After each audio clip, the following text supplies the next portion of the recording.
How are you? Roman? Roman! Did you see that? Yo ho ho, hello. Welcome to the Valentine's Light edition of the Watch Hangout. I am your coach tonight, the Sasquatch, the Squatch Box.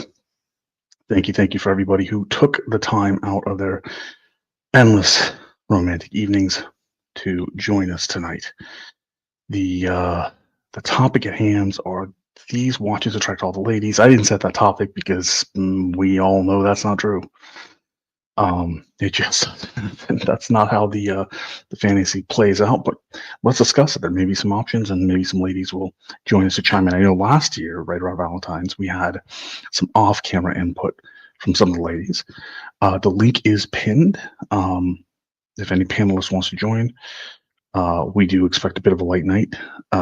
I am unfortunately alone today. My day isn't until Monday for work schedule reasons, but I have my trusty cup of coffee, and we'll get a little bit into it. I think we got some other shows that are still going. You know the routine. Get in there. Tell people that the Watch Hangout is live, the best available watch horology live stream, and get them in here. Get them in here. Let's build up the audience. In the meantime, before we get into some of the content and open panel, open discussion, only one watch check tonight, which is my current single watch rotation, the Mr. G square on the rubber, the Brody. I call it the Brody. I should call it the Heartbreaker because Brody gave me some terrible relationship advice not long ago.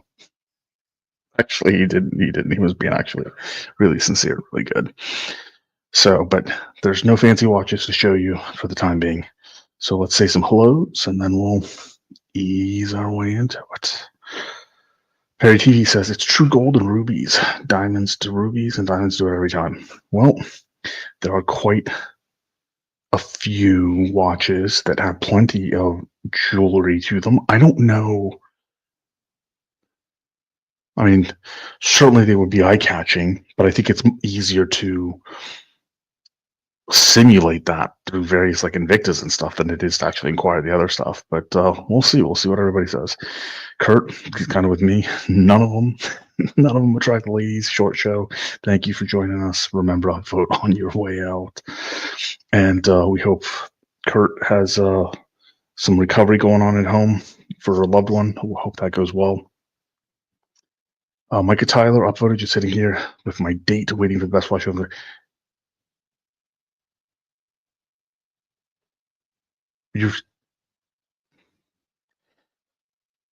This is not Netflix and chilling. So, but if your date is interested in watches, then more power to her, him, inflatable variety, whatever it is, whatever floats your boat, Micah. We're very, very accepting here. AB, I keep wanting to like most, but every time I see them in person, I'm wondering, if you are seeing the new Moser displays at the Watches of Switzerland, I actually agree with you. I was kind of surprised to see Moser that moves like 3,000 units a year, which is more than I thought they moved. And I might not be right about that, but we're going to find out if I'm right in a few minutes, actually. I was very surprised to see that they've entered Watches of Switzerland. And the selection of Watches of Switzerland at the two locations close to me include, they put front and center a turb, but all the selections are bad. They're not like Muhammad Ali's red dial. They don't bring any of the Moser like oomph to the table, and no streamliners. So like the one that is the sportiest, that might be the safest bet, aren't even on the displays. So that I agree with. Now, other Mosers, I mean, I've seen plenty of impressive Mosers, just don't know what's going on over at WAS. We have Ryan Hofrey in the chat. Most women could give a flying F in British pounds about watches or cars, and especially guns. That is kind of true, I think. But I think I've been lucky that I have somebody who cares about watches, cars, and firearms. My little buckle bunny, but I'm just not lucky tonight. She's working. So Rick Foss, give it to us. Hey, look, man, I'm not giving you nothing. Sorry, buddy. you know, although $20 is $20. So, you know what they say.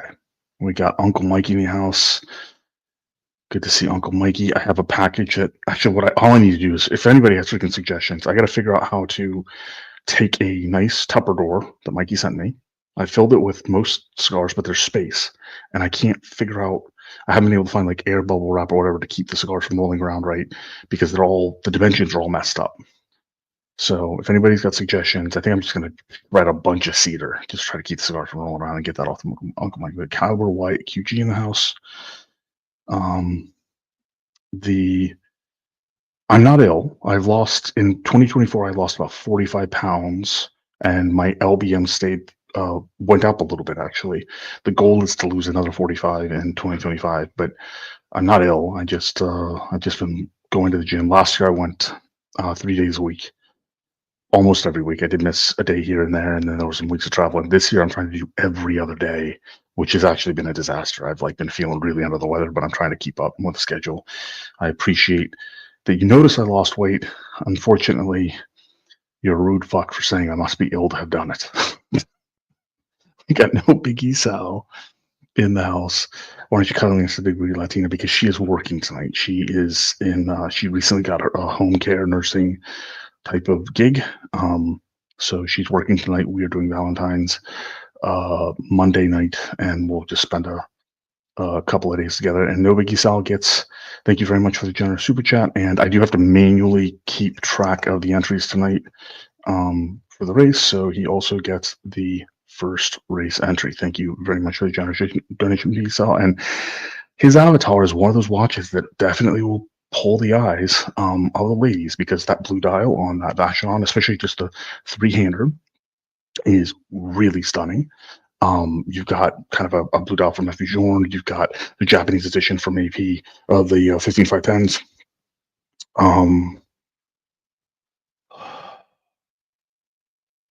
I don't know that you have another dial that will suck you in other than those three, with a VC three-hander, and in my opinion, because of the layout and being cleaner, even better than the F. Journe. So, and then in the precious metals. So, Biggie Sal is definitely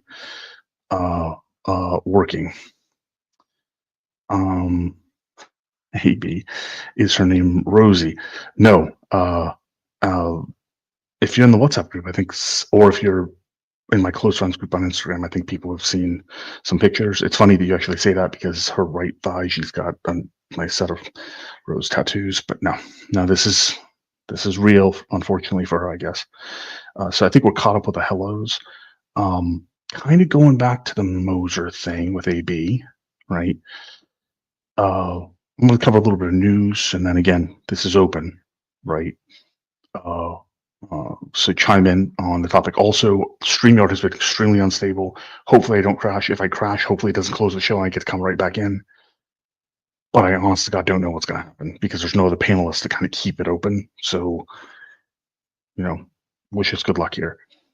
So the first bit of news, it was shared in the WhatsApp group by Stefan, was the Morgan Stanley report for the top 50 brands turnover for 2024. Rolex clearly, and without even the slightest chance of anybody coming in even a close second, dominates with 10.6 million Swiss francs of turnover. Implied market share there is 32%, which is about the same. Mobster, hello Mobster, thank you for joining us. Mobster says that looks King's always actually. The thing is that it definitely looks that way now, but there was a time where Omega was doing better than Rolex. Rolex, relative to a lot of the brands on this list, is a young company. So we got Robert Wood. Now, Robert Wood, man, he said, thank you very much for joining us. I'll jump the back room and keep it open for you. Can't be on there, not right now. So Robert, Valentine's Day, and it's a Friday this year, is like his Black Friday. So he starts the morning using his sultry voice to record Valentine's messages on people's voicemail. And he makes a ton of money that way. And then by the afternoon, he's the early shift at Chippendales. And the women just keep him busy. They keep him busy all day. So he's exhausted and he can't join us. But I do appreciate anything, Robert, you do, as always, to help the show. And I'm glad today was a big money-making day for you. So Rolex, obviously the king. Cartier, part of the Richemont Group, coming in second. Turnover 3.2-ish. Also not a terrible surprise. They've been holding pretty strong at 2 for a while. The up arrows, if you can see it, there's really isn't a higher resolution available to me at the moment. I actually tried to get the PDF version up and I couldn't. So we are, looking at a potato camshaft. But Rolex and Richemont increased. Group Omega third decreased 2.39 million. Now this was something I commented on late last year because the outgoing AP CEO, said some numbers which made me believe that AP would surpass Omega this year. They didn't. So Omega finished with 2.39 and AP finished with 2.38. Very, very close. And Patek had a nice improvement, and they're at 2.3. So spots 3, 4, and 5 are exceedingly close. And it is quite interesting. Another point of interest there is that if you notice, the implied market share of AP is 5%. The implied market share of Omega and Patek are at 7%, and that is because per unit the watches AP moves are just pricier than Patek. Patek has a lot more options on the lower end that are more desirable. AP does not have the same movement with the code as they do with the Royal Oak. They do not have the millinery anymore. They just recently really opened up the women's watches. So, but that rounds out the top 5, and then Richard Mille, which has a close relationship with AP, is at number 6 and also increased. And then, if you can see, 7 all the way down to 23, with the exception of Bulgari, everybody's market turnover contracted, and almost everybody else on the list on the way down contracted. There are very few exceptions. You have Bulgari's an exception, you have Journe's an exception, you have Moser's an exception. Van Cleef and Arpels is also an exception. Everybody else just took a contraction. So Vacheron contract, Breitling, Tissot, Tag, Swatch itself. So the Moon Swatch Glow, whatever, definitely the Shine wore up. Hermes, IWC, Jaeger LeCoultre, Hublot, Panerai, Chopard, Chanel, Tudor, Blancpain, Frank Muller, Lange & Söhne, Piaget, Montblanc. This is Rado, Breguet, Hamilton, Louis Vuitton itself, Mito, Jake & Co, Zenith, Gucci, Certina, Ulysse Nardin, when Certina sells more watches than Ulysse Nardin, Baume Mercier, and Raymond Weil. Everything contracted, but some of those very top players and a few exceptions. It is true what I said about Robert Wood. It's absolutely true. It's we're working on a side gig for a Discovery Channel show on Discovery Channel at night to follow Robert Wood in his adult entertainment lifestyle. Hello. Thank you for joining us. He is such a cad. That is true. Chelsky. Good to see you, Chelsky. F.E. Journe, rock bottom. F.E. Journe, they still increased in terms of net turnover. It could have been a disastrous year for them, given that fairly early in 2024, the kind of controversy, the rumors, the allegations against F.E. Journe himself, right, had kind of come up there. We got Nate. Thank you very much for joining us. She is working tonight. She has a new job in nursing home care, so we won't do our Valentine's until Monday night, and then we get a couple nights together. So I'm holding down the fort, but thank you for reminding me what I'm missing out tonight. Christian Ward. So this is a Swiss watch brands list, Exhibit 11 Swiss watch brands. Christian Ward is not on this list. They're not a Swiss watch brand. Thank you very much, Sarah, for joining us. Happy Valentine's Day to all at all. I couldn't hang out with Robert Wood. He would take all the ladies to Gets More Tails than Sinatra. That is true. And he's got those big beefy hands and those big forearms. He can hold them better than Sinatra too. So we love ourselves some Robert Wood. So I don't know if anything on this list, caught anybody by surprise. Going, down to the last 50 again, pretty much everybody contracted. Parmigiani, which is trying to sell themselves, didn't, which was kind of surprising. They grew a little bit, and Dior stayed dead on. But like that, at this point, I don't even think it matters. MBNF contracted some. I'm guessing that Grubel 4C doesn't, because I believe they're Swiss owned. Grubel and 4C. They just don't net enough to even make the top 50, and Glashütte Original is number 50 in this list, but I don't know for certain. Speaking of Grubel 4C, let me actually go.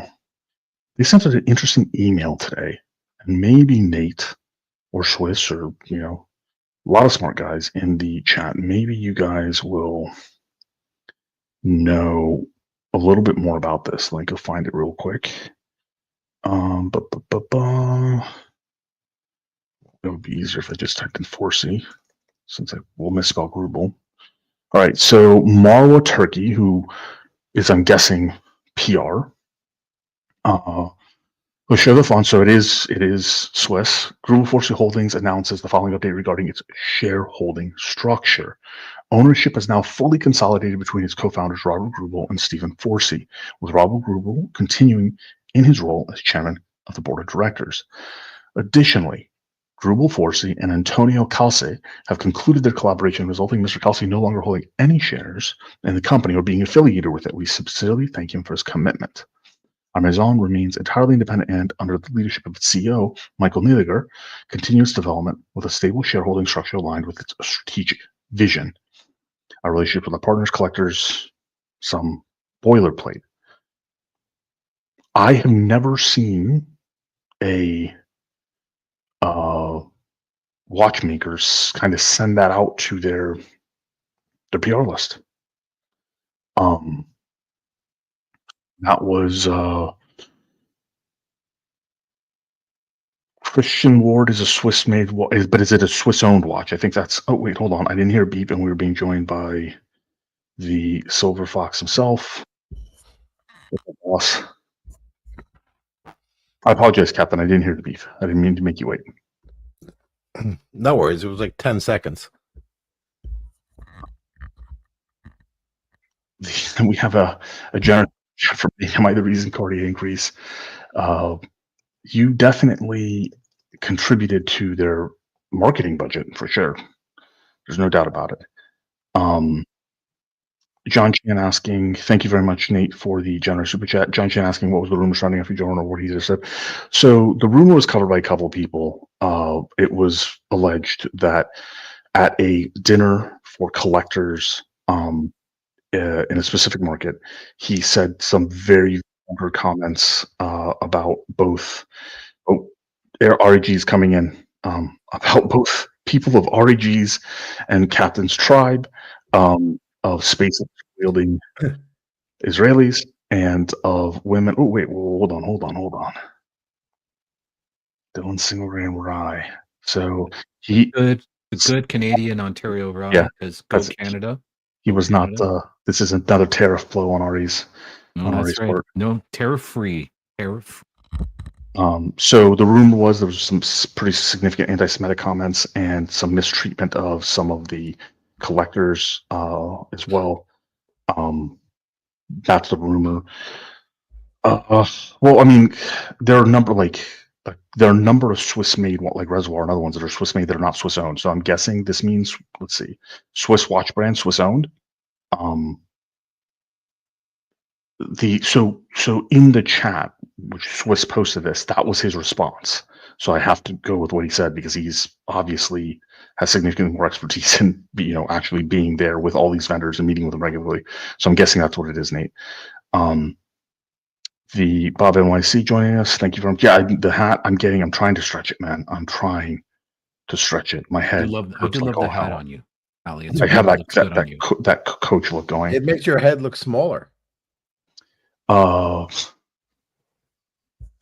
Anthony C. Yiddish. Yeah, JJ's Mold gave him the 10% boost. Shit, FP went. All right, so John Galt is in the chat. Nice to meet you. It's a Jack Daniels knockoff. No. And we've got Pedro Bermudez, the Papa Sota in the chat also. All right. Now that we got some gentlemen on the panel, we got to do some wrist checks for you guys. I already showed everybody my disappointing entry. What do you got, Cap? What do you got? Gentlemen, and I use that term loosely, but I appreciate it. I am wearing the soon to be departed Pepsi.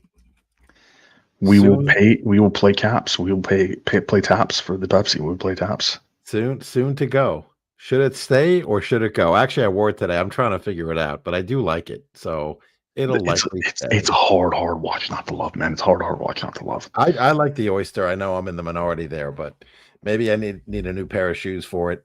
And Oyster is also my preference. Oyster is also my preference. Okay. Well, that's a big deal. That's a big deal. I didn't know that, or I forgot. I like the native strap on this one. I like the native strap. That's a keeper. That's clean. It's a really nice one. Yeah, I was wearing this tonight. I just got off work and thought, you know what, put on a nice, relaxing, cool watch, and that's my choice. Perfect. Yes. I think the Oyster to me aesthetically matches the rest of the watch better. I agree.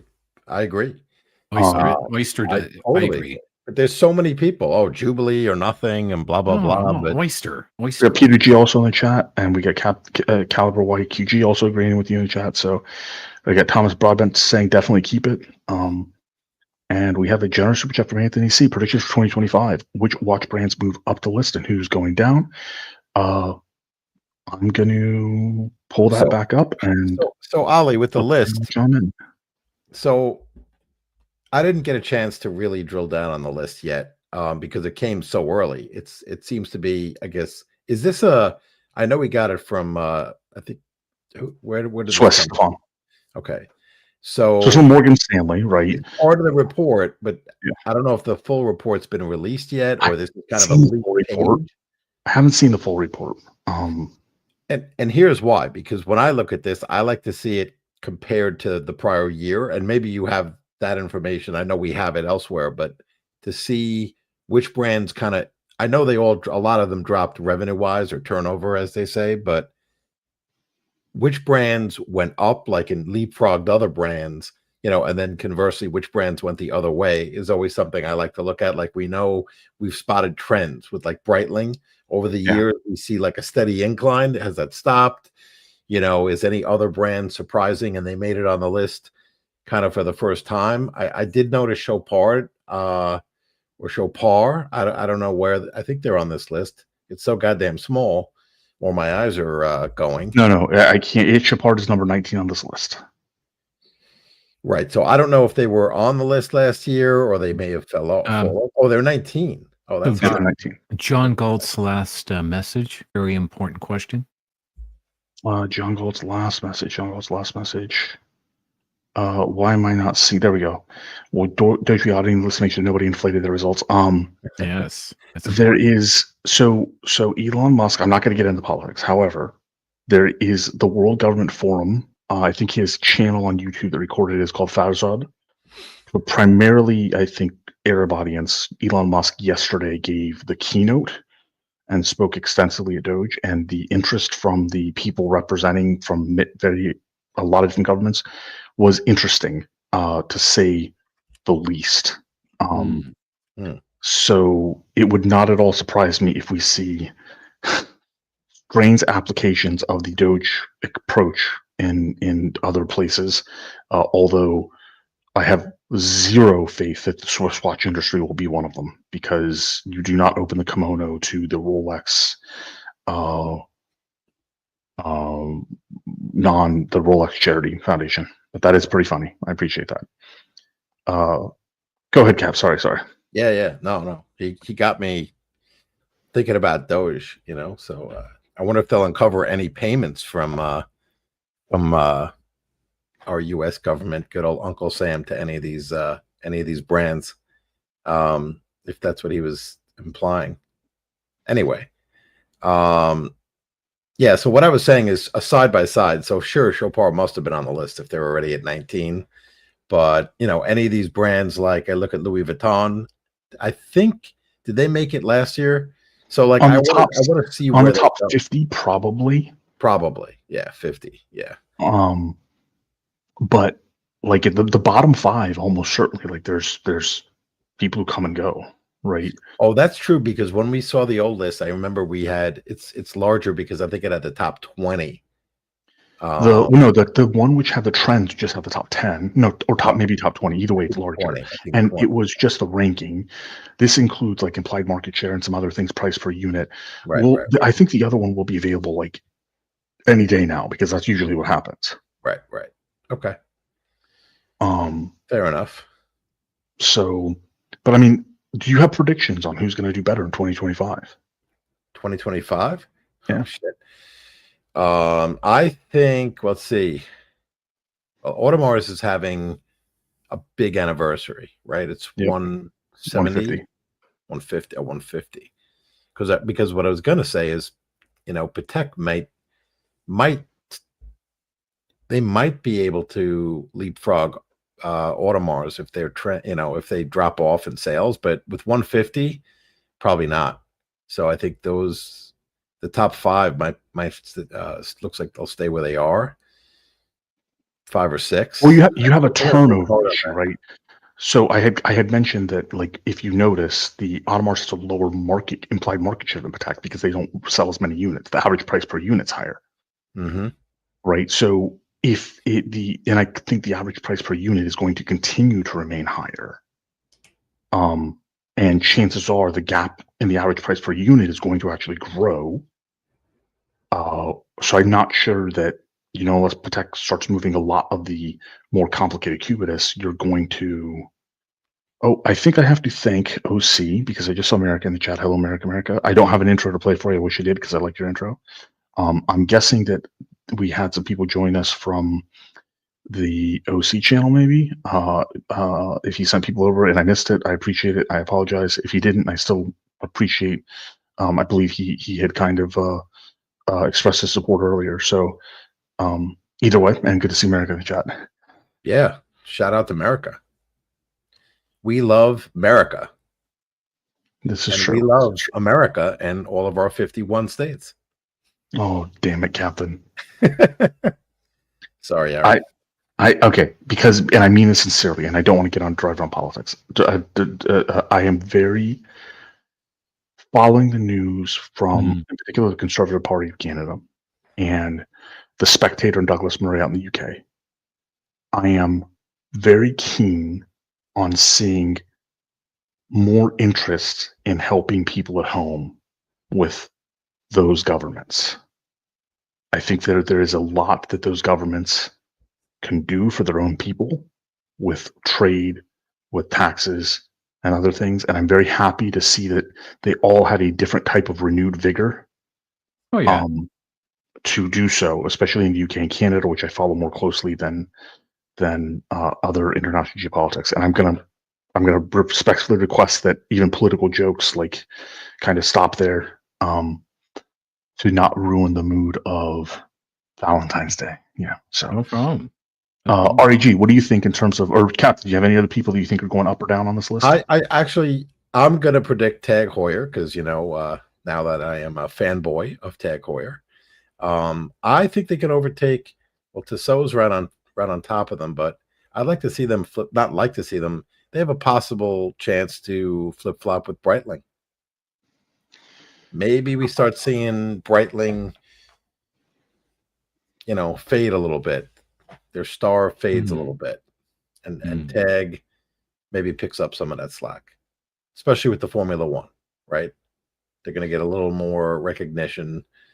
They seem to be having a moment.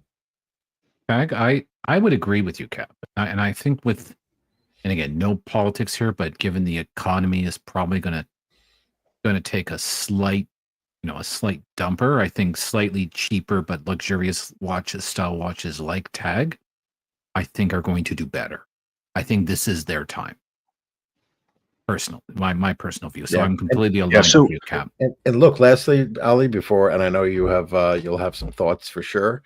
One last thing is that I think here's my also the thought process in my watch, and I don't want to. I'm just using that anecdotally, but when I went into the Tag boutiques, and then Tag had an event right at their boutique and said, I got an invitation. I brought Hot Watcher. I think Creamy Looms was there. Like, we had a really good time. There was a guy who is the Langa collector, and I think his Instagram tag is what is it, like Langa something.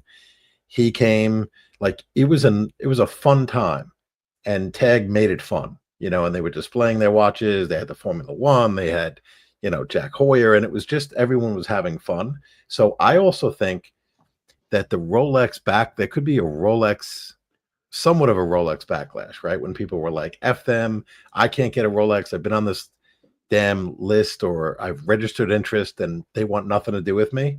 So now that they want to have something to do with you, people are like, hey, screw you. Now I'm sure, look, Rolex is going to sell every watch they make, not a problem. Yeah. But those other customers, some of them have gone, had no choice but to turn to other brands. And, to Ali's point, or Ari, the lower price points in an economy that might be, may or may not be struggling, and we may have a tough year or so ahead. They might do, they'll do better. Mm-hmm. Ari, why Yes. don't you chime in on what your feelings are on brands that will do better and brands that will do worse? So I'll say this. I mean, I've been sort of a Breitling fanboy, at least from the sidelines. I think they're going to do worse. I'm not that thrilled with what I feel like they're losing some momentum there. So I will call them out as my one brand that is doing worse. In terms of a brand that I think is doing better, there's Tag, but in terms of another brand that I think is I think is probably going to end up doing better. And well, no, I was just going to say.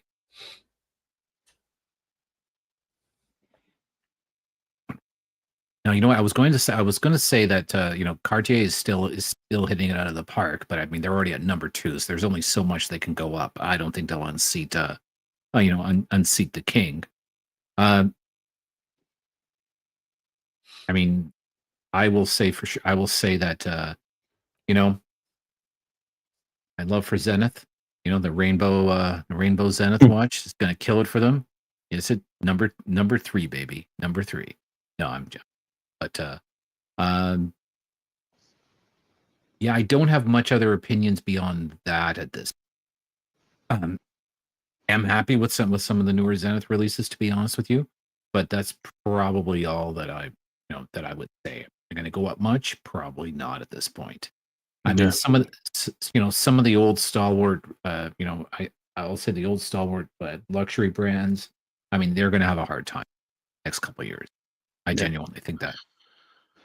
So the question is, brings me about the list down. So I think relatively speaking, just like 2024, the overall market trend will continue to be contracting. Correct. For obvious economic reasons. So I think we're still going to see more down arrows by far as this year, next year. I think that if we're talking about movers, I think that if Omega doesn't shake things up, and there's no special event in 2025 that Omega is going to be able to latch on to a massive free advertising campaign at the scale of, say, the Olympics or anything like that. Yes.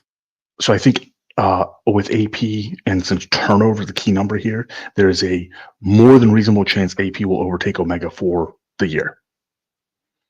I don't think that will be sustainable, but I think there's more than a reasonable chance that AP will overtake Omega for the year.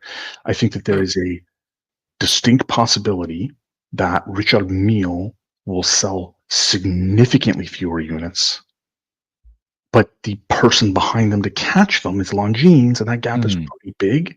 But I wouldn't be shocked because of, again, the economics. Let me ask this. This is something I've been always curious about, especially with watches here, right?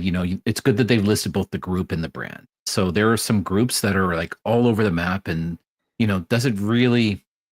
I'm going to ask almost a stupid question. does it really matter if, if Longines goes down as an example, given like how many positions on this list the Swatch Group is dominating in? Like there's sort of, I was always thinking about that. Like, Well, it maybe could sort of matter yeah, for somebody else. There's a Chelsky has a super chat that we haven't covered yet. Thank you very much, Chelsky. But his question is, which watchmakers will go into administration?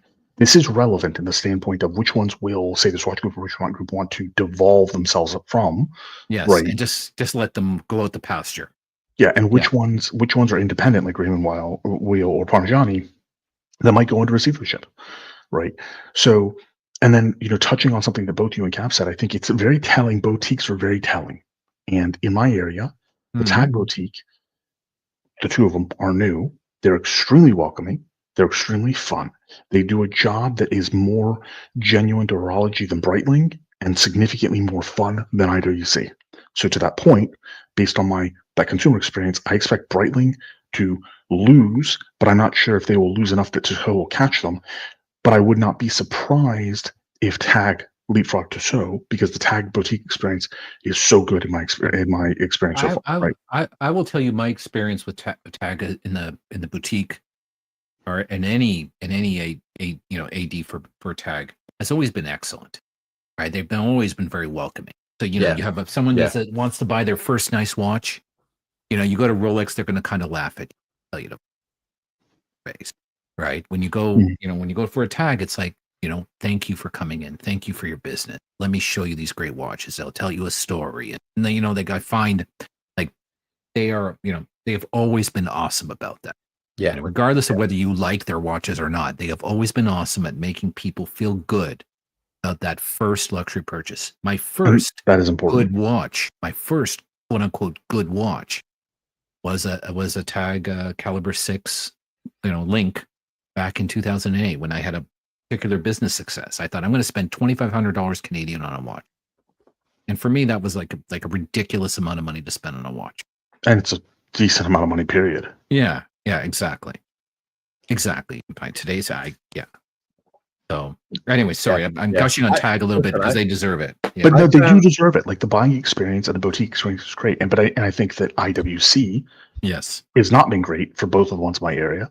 But the next closest to them is Jaeger LeCoultre, and Richemont has just completely neglected both Jaeger LeCoultre and IWC, in my opinion. So I don't see Jaeger LeCoultre surpassing IWC, but I would like to see IWC just falling below Jaeger LeCoultre, which is a difference. They won't catch. JLC won't catch IWC, but I'd like to see IWC collapse a little bit because at this point they've abused these brands too much. They need to do something. Now, those are both Richemont. Which one they'll take? If it was my choice, I'd want them to take JLC over that. Otherwise, the list is kind of uninspiring to me to even consider which ones move up and down because it's really hard to say because the overall market, like we know that Breguet's not moving anywhere because Swatch doesn't give a flying fuck about Breguet in comparison to what the brand maybe deserves. Now, going to Chelsky Super Chat, thank you very much, Chelsky, for your generous Super Chat, which watchmakers will go into administration. This becomes a more interesting question as you move further down the list and there are more independents. Parmigiani's been trying to find a buyer, and I don't know if it's Hermes in particular is going to wait until like there's just nothing left, right, in terms of value to get them at just rock bottom dollar.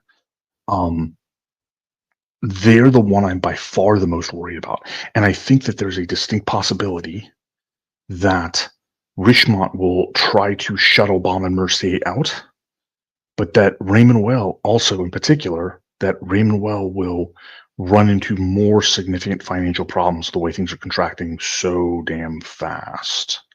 Because I don't see anybody ever talking about them at all. Now Dior in the bottom there it's just LVMH fashion brand. I don't even give a damn about it. But like of that bottom 10, every other brand I hear people talking about on a regular enough basis. Raymond Weil, none, zero attention ever paid to the brand, ever. So I'm most worried about Raymond Weil and Parmigiani in terms of receivership. I don't know if you guys have a different take. Well, I mean, in terms of like Baume Mercier and Raymond Weil, I mean, I don't know their distribution chain. Is it mostly like department stores and things like that, like where people buy Baume and Mercier? Because I don't know. I'm kind of struggling because I'm thinking about Ari's point of the watch market, like hits a wall, right? Which it has. It's severely slowed down. But the lower price point watches like Baume & Mercier has and Raymond Weil, will they get, the traffic at the chain stores and things like that? Because they don't have these boutiques, as far as I know. But Baume & Mercier, I think, is when he says administration, that's the equivalent of like bankruptcy, insolvency, or just in like my case, I'm just thinking either bankruptcy or they just sell the brand. They sell the brand. They just get out of it. Well, look, if we believe what we heard about Carl Bucherer, they were running a loss every year for the last, I think since inception. So Rolex, who probably knew they were going to shut down the brand shortly after they acquired them, I'm sure that was probably part of their plan, but they looked at the financials and said, this is a money loser for us. And I don't know what the reported figures were in terms of year-over-year losses, but I think it was in the millions, like $5 million a year, whatever it was. It's a money loser. So Rolex can just shutter the brand because they don't want anyone having the name, right? So they could do that. Like you said, the other brands, they could try to, it's almost like a prepackaged, bankruptcy or just an asset sale, right? Let's just give you our inventory. We're gonna, we're not going to file chapter. We'll find a third party. We'll do a sale. We'll get bidders. I think Baume & Mercier could go. I don't really know about Raymond Weil, but certainly they could be on the chopping block. Any of these brands. Well, Gucci's been around forever. Gucci's also a fashion brand, so I'm not like Gucci. Right. I'm not even counting in that sense. Sure. Yeah, Frederic Constant. They're going to be fine. They can float for another. I think they actually will grow. I think they'll actually grow. Frederic Constant, to be honest with you. I think Rado has a big market. Where do they sell well? It's somewhere. I don't know if it's. They sell well in a lot of Latin America. They sell well apparently in India, apparently in Myanmar, apparently in Malaysia. But I'm not even looking at. I'm looking at just the bottom 10. Okay. Like that, at least me, because to me that's Parmigiani, right? Like you said, they're trying to find a buyer, and it doesn't seem like they can. They've done so. I think Oris is fine. Yeah, I'm neutral on Oris. MD&F is fine. Yeah. How about Glashütte Swatch Group? Glashütte is such a small brand in the first place. I don't think they're going to do anything with them. They'll kind of languish a little while, but they'll be okay. They won't go to receivership. They won't go to administration. But to me, like Rainbow more than anybody else, I'm worried about Parmigiani. And then, like you, Baume & Mercier just seems like a brand that needs to be, shuttled off to the side. I don't know. But all right, so I want to try to keep up a little bit. We have another generous super chat from JD Smoking Pipes. Evening, gentlemen. Ari, I'm Ali. Ari's down there. The hat looks good, buddy. I love my hat. Wear it every day. It fits great. I've got a 7-7 dome. So I got the 8 1/4, a little bit bigger than 8 1/4 dome, and the hat apparently fits, but it just hurts like hell. It gives me a headache. But I'm trying. Thank you very much for the generous super chat. We have George Varghese. Welcome, George. He says, in my humble opinion, people buy RM for unaffected by the economy. That is absolutely the case for most RM buyers. But I think when you're at the fringes of the number of geopolitically wealthy people because of certain world events, and RM moves so few units, so their turnover is, their price per unit is very, very high. I think there's a possibility that they take a bit of a tumble, but this is all like random prognostication. But like, you are an RM guy, right? You're not going to be affected, in the least. Yeah, exactly. We have Bubba Hotep in chat joining us. Thank you very much, Bubba Hotep. It is always good to see my friend Bubba Hotep. Thomas Broadbent, Chopard, New York City flagship has stepped it up. I would be very interesting. I'd be very interested to see Chopard branding improve globally, because down here the branding is terrible. Hoyer alone branding is old. It's done. It's not happening. They're moving. They want to drop Hoyer branding. Yeah, that won't happen. Yeah. And from a business philosophy standpoint, it makes sense, right? But from a horological, emotional standpoint, I think we all would prefer Hoyer branding. Roger Dubois is still in trouble. I just don't see them going into receivership. Maybe they would actually. A lot of this is kind of a question for the 19th for Watchbox, right? And the people who are buying that inventory. Chapek is definitely. I think Chapek is in trouble. They're not. They're just not discussed on this list. Yeah, Mule Glashute. I don't think Mule Glashute is actually going to go up. I think they are underrated for the value they provide, but I don't think they're going up because their distributor.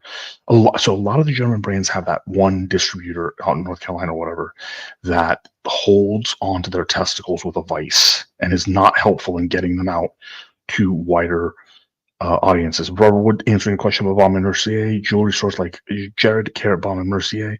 I have never seen a Baume and Mercier outside of secondhand markets. So the only right answer, Marco is being an idiot because he's always stupid. I have no idea what question he's answering, but I don't like it because he said Patek. So Marco Ferrante, I think that people who are looking for, wait a second, like, did he have a Patek on his list today? I don't think he did. I think he had a couple subs. But yeah, everybody, you can, this is a good opportunity. So first of all, before I cover Marco, which Marco deserves covering, we need to cover the available deal from the Friday night channel sponsor, which is Leaf Cigars, and the Stogie Club. And in particular, he still has 3 seats left of the 10 seats of the year of the Opus X Club membership. So I'm going to drop the link to this, and then you can also look at the all-star gift packs to just buy individual gift packs. But I want to explain what this is to folks. So the Opus X cigar, there is a saying that many people believe, I'm actually one of them, is that the quality of tobacco and cigars is judged with pre-Opus X and after Opus X. I firmly believe that. They are by far the most gouged in terms of price gouging in the New World market. So New World being reference to everything that's not Cuban. You can get Opus X sticks, the quote unquote retail price of Opus X sticks. People will charge 50 to 300% more than the retail price. So if you get this club membership for $60 a year, you get first dibs on Steve's allocation of Opus X for the year, which means that you'll have the opportunity to buy between 35 and 60 Opus through the year at retail prices. And if you take that opportunity, including special editions like the Dubai edition, potentially the Fuente Society edition, there are multiple Opus X special editions. There's a distinct possibility, because of the markups of places like AM Cigars and other places, that you can recover the price of the membership in 2 sticks. So if you have even the intention of buying 4 or 5 Opus through the year, and you like, say, the Opus Shark, just the run-of-the-mill Opus Shark, which is also just price inflated almost everywhere, you can recover the cost of your investment in 2 to 4 sticks easily. There are 3 spots left for the year. It's definitely worth considering. Now, if you're not interested in the Opus X cigars, if you're not interested in just the extra rich, full flavor Dominican Puros, under the All-Star gift packs are all the gift packs that he offers, including the discount codes for accessories, or any additional discount is available here. So he's also categorized things by, if you just want a smooth sampler pack, if you want something richer, he's got the, medium sampler, full sampler, and he's got accessories and DuPont accessories with prices off. He does have Cigar Rights of America packs, which support both rights and give you a selection, including an Opus X cigar in there, but from all the family-owned brands, excellent cigars. So this is the channel sponsor for tonight, and I highly encourage people. I'd love to see us sell the last 3 of the spots for 2025 out tonight for Steve. I highly encourage people to consider it if they have any interest in cigars, or even if they have somebody that is close to them and loves cigars. You could pick up a tremendous little value here. Everything else is relevant from the expert Marco Ferrante of Burdines. If you want to get in touch with Marco and buy anything from Rolex, Cartier, or Patek, since everything else is irrelevant, he won't sell you it, you can reach him at the number on the screen. And he has now moved quite a few watches with quite a few different people across 2 companies and independent. Like, he's as dependable as they get. He just has terrible taste in sports figures and a couple other things. It's just a damn shame. But if you buy more watches from him, we're hoping in 2025 he'll finish puberty and be able to grow out the mustache. So that's kind of, let's go Marco. Let's go Marco. Let's go Marco. All right, let me get a little bit more caught up. I think we had a couple of super chats. Yeah, here we go. Yeah. Bob, I want to say this topic is way off topic, but if you have time tonight, could you, what the hell? I just lost. There we go. I'm back. If you have time tonight, could you pull up all the black Porsche chronographs? Surprisingly nice looking in person. All right, let me get through the super chats, and I'm going to go back to this one. Bob NYC, thank you very much for the generous super chat. George Varghese with a very generous $10. Gentlemen, your opinion of the new MBNF Bulgari Serpentine looks like an MBNF Bulldog to me. We will pull that up as well. Thank you very much, George Varghese. And Thelonious Monk the Fourth. Thoughts on Breitling relaunching Gallet watches? Do you think that'll help them jump on this list? So this one is an easier question to answer because my understanding is, if you take a look at how like the other brands work, is that I think Universal Vision having Gallet watches will actually be considered different marks in a list like this. They won't be considered rolled up under the Breitling brand. So I don't think it will affect Breitling at all in that sense. Unless they decided to bring Gallet watches entirely under the Breitling moniker. My understanding is they are going to use the Gallet moniker just like they're using the Universal Genève moniker. So let me get back to Bob NYC and let's pull up the Porsche, the all black Porsche chronograph, which I believe I can find on monochrome watches. This was covered briefly on a prior show. It's not on monochrome watches. This is for George, so I'll leave that one open. Where did I see the damn Porsche? I mean, it was covered. Like that's where. Oh, well, Porsche Design would have it on their website. Yeah, but I never navigated the website, so I was kind of hoping to find. Yeah. So I'm going to Porsche Design. It's perfectly. Yeah. Hodinky did one, but that was their collab, their branded one for the chronograph one. The all black would be. Because it's interesting. I think they have a couple of models on their website. I think they do. This is one of them. Yeah, can you see that? Yeah, we could see it. All right. If Bob NYC could chime in and let me know if that is what he's looking for. I need to quickly write in the race entries manually, so I apologize. Let's say view product. Chronoc one, all black numbered edition, about 10 grand. What are you guys' thoughts on this? I love it.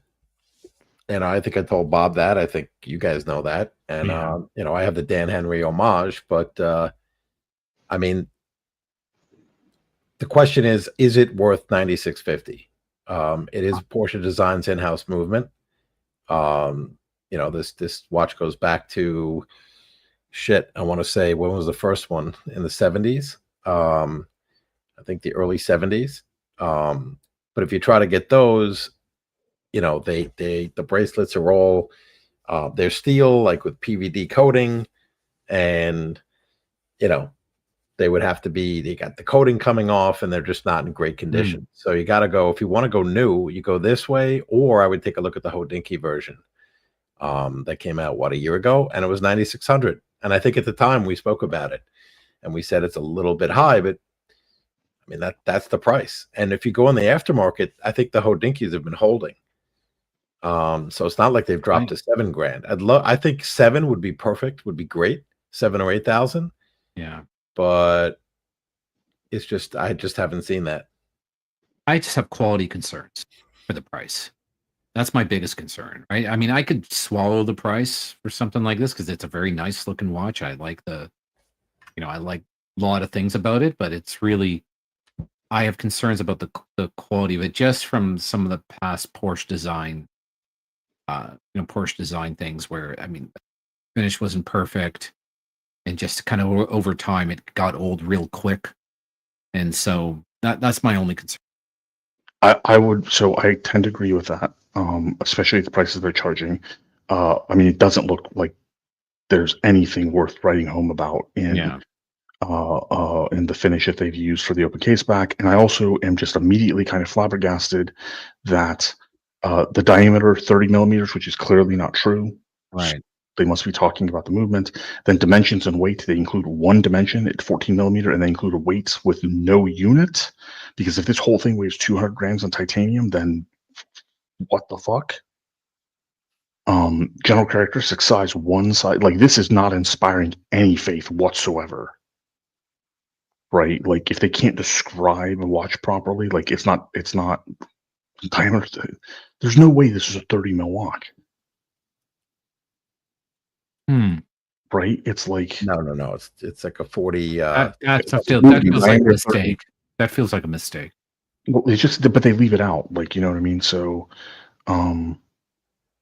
humidity, yeah, because oil, strong magnetic field. Yeah, I mean, so they've got just like it doesn't inspire faith that they actually know anything about watches. Which, at least if you're going to charge this much, at least hire an ad agency and tell them to talk to the people who design and manufacture the watch.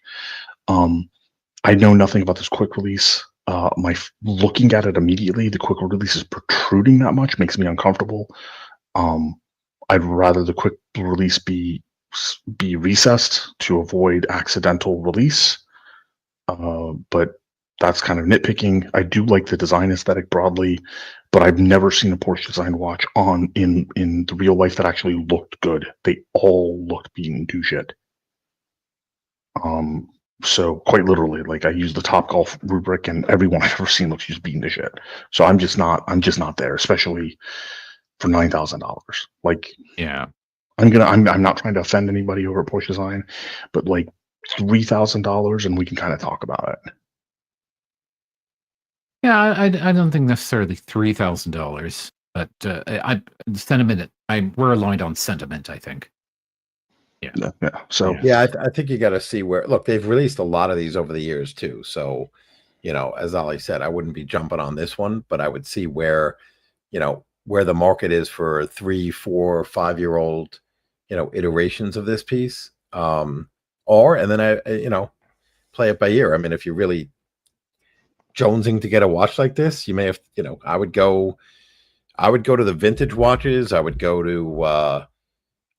or neo vintage. I would look at Tag did a similar watch, though it wasn't aligned or a collab with Porsche design. They came out with one.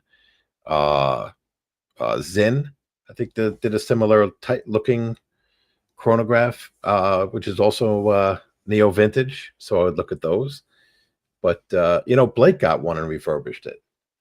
Actually, he didn't refurbish it. He just found a good example. Mm-hmm. Zin is an interesting alternative here too, because you can get it's a known quality, and you can get them on the aftermarket for phenomenal prices, similar aesthetics, right? And the older ones they made with the Valjoux 7750, and then some of them had the 7750. You say the 7750. Hands off the keyboard. We all remember that. And they have made some with Lamania, so there's a lot of good YouTube stuff about the history of this watch. And also Adrian Barker at Bark and Jack just dropped a short video where he was, I guess, at the Porsche design facility, and he got a nice ride in a beautiful 997.2. And I think he was wearing this watch. So check that out.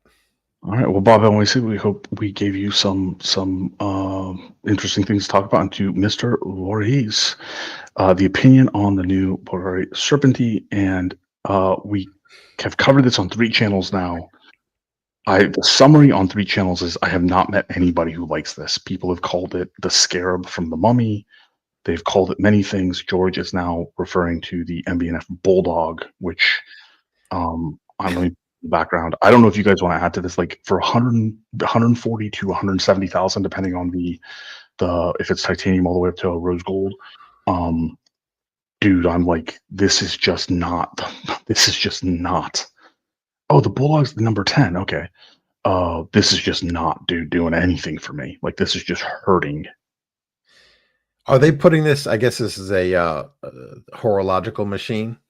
Is this one of their HM somethings, or because it's a collab, they're not even? I don't know if they're labeling it is a horological machine. It's a horological machine, which I think some of those are very cool. I think the Bulldog, the number 10, actually, which is this one here, I actually think that one's not unreasonably cool. But I definitely think the aesthetic of this one's significantly better than the Scarab Beetle. Like I have a hard time with both of both of them. I think there's others that I aesthetically guys, like. I got that's a nice Bulldog. I have a car pickup duty. I'm gonna have to run. I'll tell RG, I appreciate you joining us. I do, and God bless, man. Thanks, Be well. Harry. Thanks, guys. Be well. Bye-bye. I got to tell you, Ollie, I do like that Bulldog. If we can go back to that, I'd take that Bulldog over both of these watches. Yeah. Oh, yep. I would too, man. Look at that thing. I would name it Dunhill. I think it's a badass bitch. Hello, puppy. Hello, puppy. Look at that. Look at that. That is Max Buser right there. You know, it's funny. Yes, little puppy. I take the Bulldog just because of the name. You know, it's funny. George raised another comment. Do we have any other super chats? Or I'd like to. We covered the Gallet one, but let me make sure that the Thelonious Monk didn't have a follow up on that. Like, was pissed at me. Okay. The answer or anything. Thelonious Monk, thank you very much for the super. I don't see anything else super chat related or from Thelonious Monk. So if you want to address something else for George. Yeah, what we have actually Marco commenting on the Bulldog here. The MBNF Bulldog, despite the look of it, is one of those complimentary out designs out there. I've never had it on wrist. I've had one MBNF. It was a Mad one on wrist. I've had no other MBNFs on wrist. I actually kind of like the look of the Bulldog. I definitely like it better than this Bulgari Serpentine Scarab. But go ahead. What did you want us to pull up instead? So George had a comment. I wanted to get your thoughts on it because I think it brings up a very interesting point, and I'm trying to get to his comment now, where he's talking about the higher end brands and the impact of saying that the higher end brands. Let me pull it up, or the higher price. Here we go. So the funny thing is, the higher the entry point of a watch company, the greater the chances of survival. So if you see that comment, it's a 1013 timestamp. So StreamYard doesn't put the timestamps, but I understand the comment. And he says right there. So this, because I've thought about this, Jacob & Co, RM, MB&F, Urwerk, which I really like as a brand. We could add to that Debitoon, Grubel Force. There's another one that I saw. I'm trying to see if it's with a V that I never knew existed. That's a very niche, high-end brand. And I'm going to get to my point in a second. Right? Of course, it's not coming up. I think it's Vanguard. You ever hear of Vanguard? Yeah, I have. Okay, so, and there's few I'm missing. FPJ might be in there. So a lot of these, some of these brands I really aesthetically like, and I having met. I think it was Martin at Urwerk at Watch Time New York. Great guy. Like, to me, like, that gets you more into a brand, I guess, when you meet the people and you speak to them and they have their passion and share it. Very cool. And same thing with Max Buser, etc. But there's been a lot of these high-end brands that have been added lately. So the list keeps growing, right? So does there come a point, do you think, Ali, that there's too few dollars, even at that level, chasing too many brands? Yes. That's number one. And two, trends also change. So when these elite of the elite, right, or the the high-end fashion entrepreneurs, business folks, sports athletes, they've all worn RMs for many years. Then they switch to MB&F, right? And that's the next flex piece.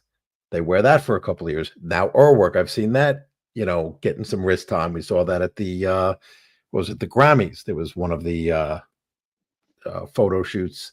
Someone at the Grammys had the Urwerk on. The UV, I think it was the one I liked, the UV 100 ultraviolet. So the point is that are all of those brands, are all of them going to survive? Or do they cannibalize each other at some level as you get more and more? And a perfect example is what's that one with the P? Purnell. There you go. Purnell. That's what I was going to say. Like the problem, there are. So Giorgio Artis, aside from the fact that he has damn near impeccable taste. Oh yeah, I without mean, question. anybody who has a painting of Curly behind them as well is Yeah, like it's a has to be damn right? good painting, and the value is going His up on that every day. collection, which he's blessed us with, part of his collection Yeah, is exquisite. He's got great taste. He's also blessed from his own hard work to be able to buy these pieces. Okay, but I think that because he has exquisite taste and he also is in our circles, all the brands he mentions are the ones that we talk about in our circles, right?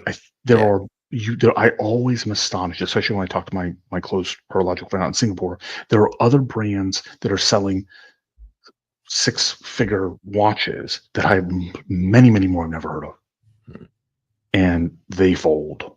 And Pernell is like just a perfect example. Now, there's another aspect. He says so the fact that they have a higher entry point for the watch company has a greater chance of survival. I'm not sure if that's actually like I don't think that applies to. So he's listed 4 brands: Jacob & Co, RM, MBNF, and Norwork. I actually don't think that applies to 2 of them the same way that they do the other 2. So Jacob & Co and RM are subsidized by other businesses in a very real sense, and RM got the benefits of all the connections from Audemars Piguet's investment and the celebrity connections, all those things, which is a form of subsidy, let's say. And Jacob & Co is obviously a jewelry brand in and of itself, right? And is very unique in that. Whereas MBNF and your work are actually like, or like Global Forces, like are horological brands. So I yeah, wouldn't even say yeah. those 4 are actually in the same bucket because of that, right? That would be my take on it. It is an interesting point. I think fundamentally, um, you know, if they have even a slightly decent product, I think, and they have some secondary backer or some secondary backing forth, whether it's a jewelry business or let's say AP to help make the initial connections, I think that's absolutely true. But I think that if you're not, say, Max Buser, and you put out a couple of stinkers, even if you're Max Buser, it can get very dangerous very quickly. Right. But Yeah, like even in the case yeah, of say this Serpenty, right? This is a collaboration. He is sharing the risk with a brand that wanted an entry and to be associated with Max Buser. right, right. Right. Well, we don't even know. Yeah, he's sharing it. Maybe Bulgari took on all the risk, and he Yeah, helped to exactly. move on. Yeah, Who we don't knows know. how that went. Right. But so Marco raises a he's got some inside knowledge as to the market. In terms of I guess the gray market. Okay. So is that the comment you're referring to? Yeah, So yeah, Marco, Silky, Ferrante, there are simply not enough buyers to support this many rare and special indies at these mega high price points, especially as the production numbers continue to rise. Yeah, I mean, um, I tend to agree with that, and I don't see that changing. But then there's another thing is that it's really hard to read.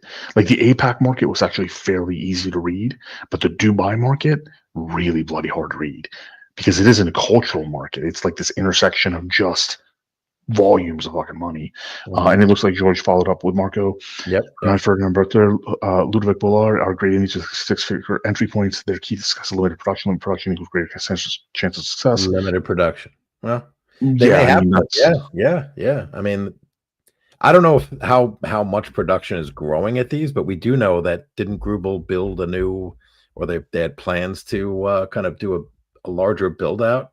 well. So that's Their part of the reason factory. I read that email earlier. I don't know if you heard me read I, that. I did. I read that earlier. I saw that earlier today, and to me, it looked like they bought out a minority partner. Right. That's what Well, but the thing is, if I remember correctly, and if the show was about Grubel, I would have looked it up. But if I remember correctly, like he was the guy who was going to. They said they were going to raise the prices, like really raise the prices, okay. and expand production. Like they were Right. going for Richard Mille. Like he was the guy who was like, "We're going for Richard Mille." Right, Okay. Kelsey. Right. So they bought So him out. He's they out. bought him out, and he's He's gone. out. He's gone. And what's He's interesting gone. to me is there was somebody else that they listed in that same release that was the CEO. Um, and it wasn't Grubel or Forsey. No, that's I forget the name, but the name's familiar to me. They've been the CEO for a while. Okay. Okay. So one of the things, but Grubel is still the chairman of the board. So one Yeah. of the Yeah. things that as and I'm going to be an entrepreneur again here, but like one of the first lessons I got from a extraordinarily wealthy man who not long ago went into business with an Elon Musk company. He said one of the first things, the dreams you should aspire to, is hiring your own boss, right? And that really did prove out. Like hiring a seasoned CEO was useful.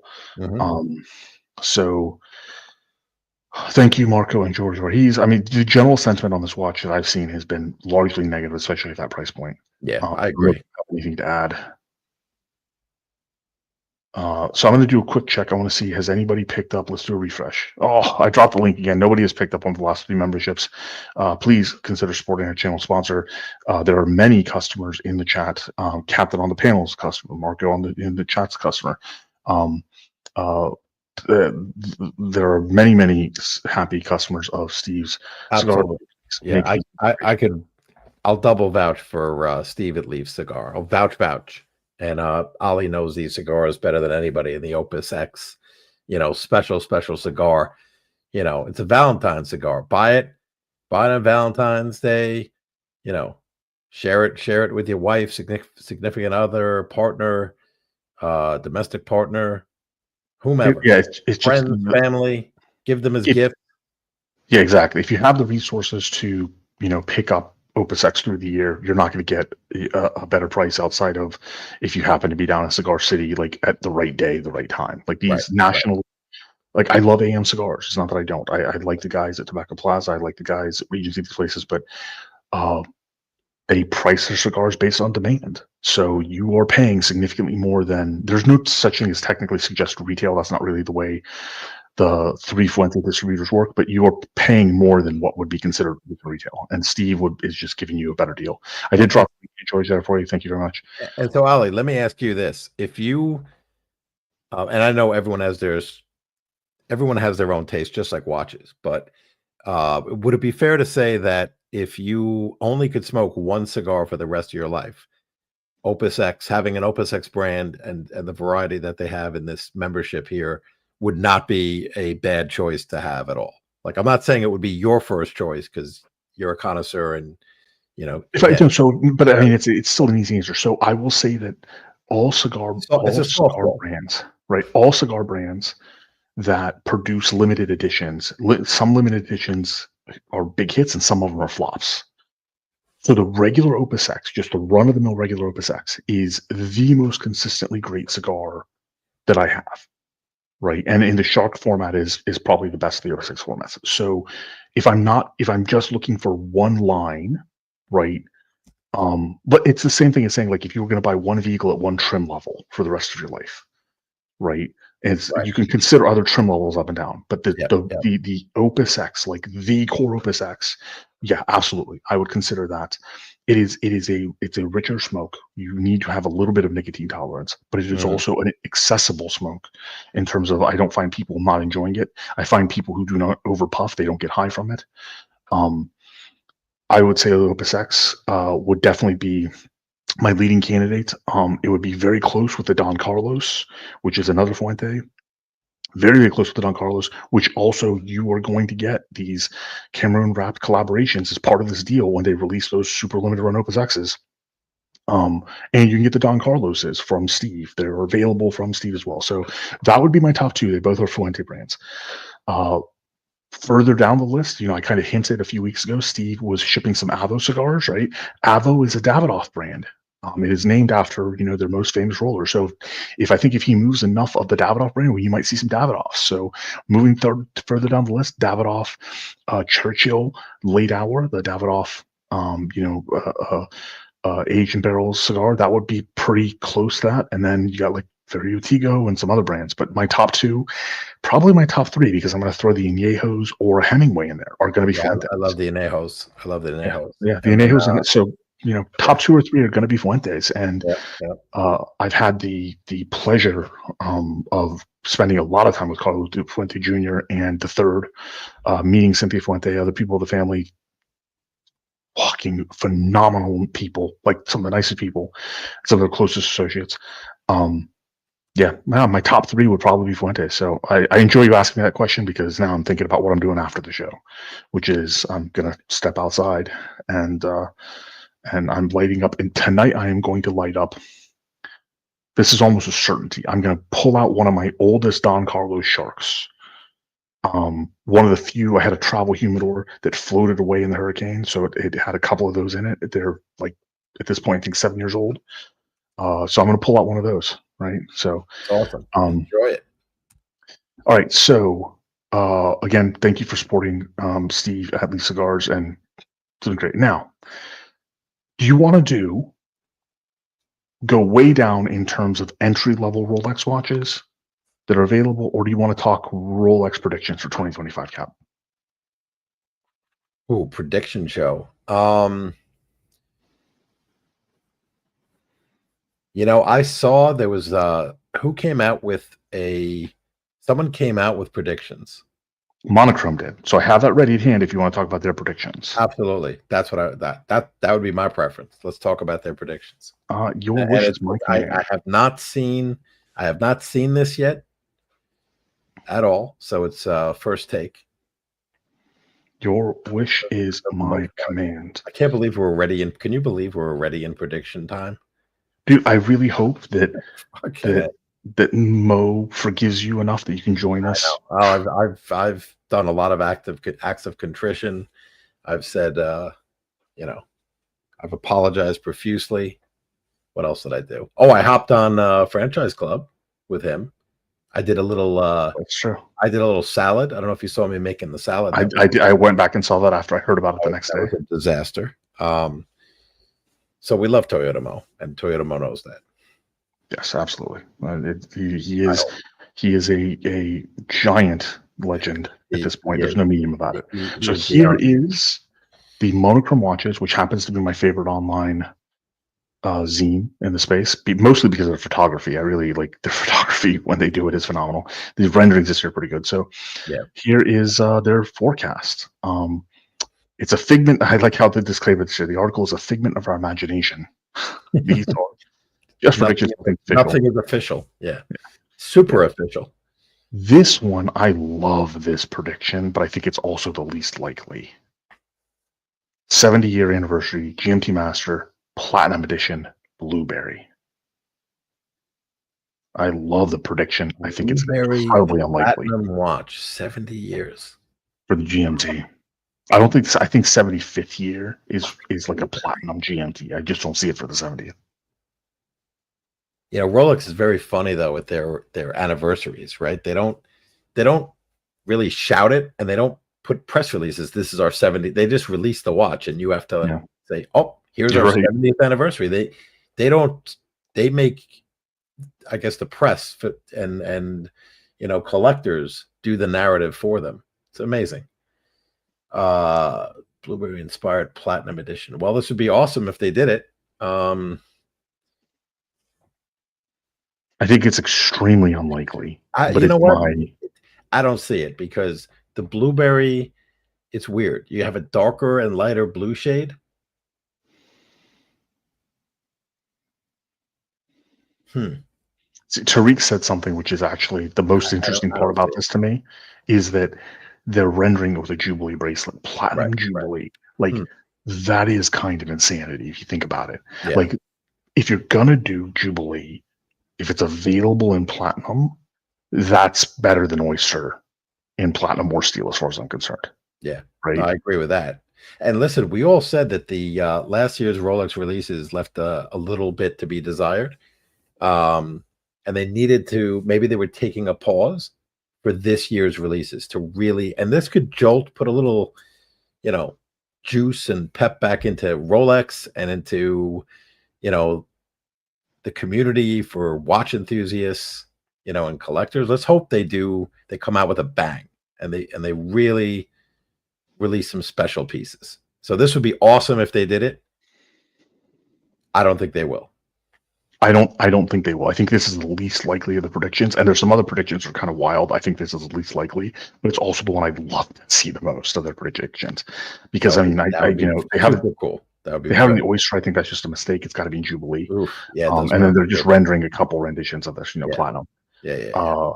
So these are the three renditions that they have put side by side. That center rendition, like, dude, I think that would be phenomenal. I think it's incredibly unlikely. It's not for the 70th anniversary, at least, right? Now, like every year, the past 4 years, the Coke, but in white gold. Mm. What are you thinking about this option, Cap? Never going to happen. The reason why it's never going to happen is they did it with the Pepsi.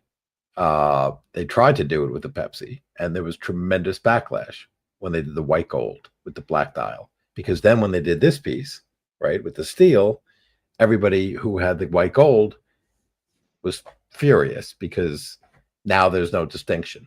So I don't see them just dropping a white gold version with the black, because ultimately they're going to want to do it on the steel, and then they'll have like a 10, 15, or 20-year run.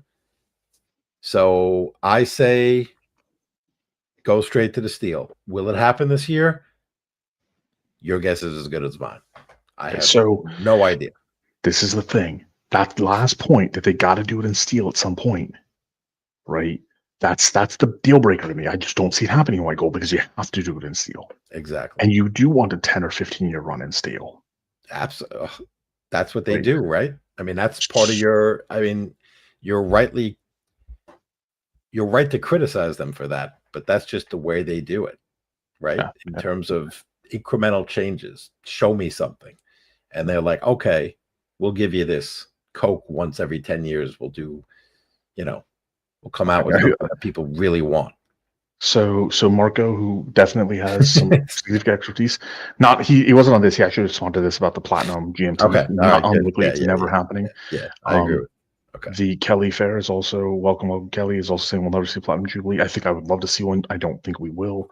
Thomas Broadbent saying because of the price of platinum. So here's the thing: is that the price of platinum has always been, not always. It's been for a number of years advantageous, but in every jewelry market, because of the cost of machining, tooling, and working with platinum jewelry has always been more expensive, and I don't think that changes.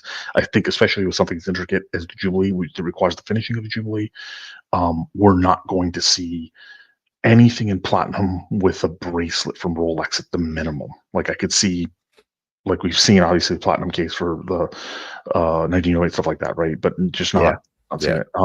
George Vardy is saying may do this, and he's referring to the Coke at this point because they had the white gold GMT with the blue dial, maybe.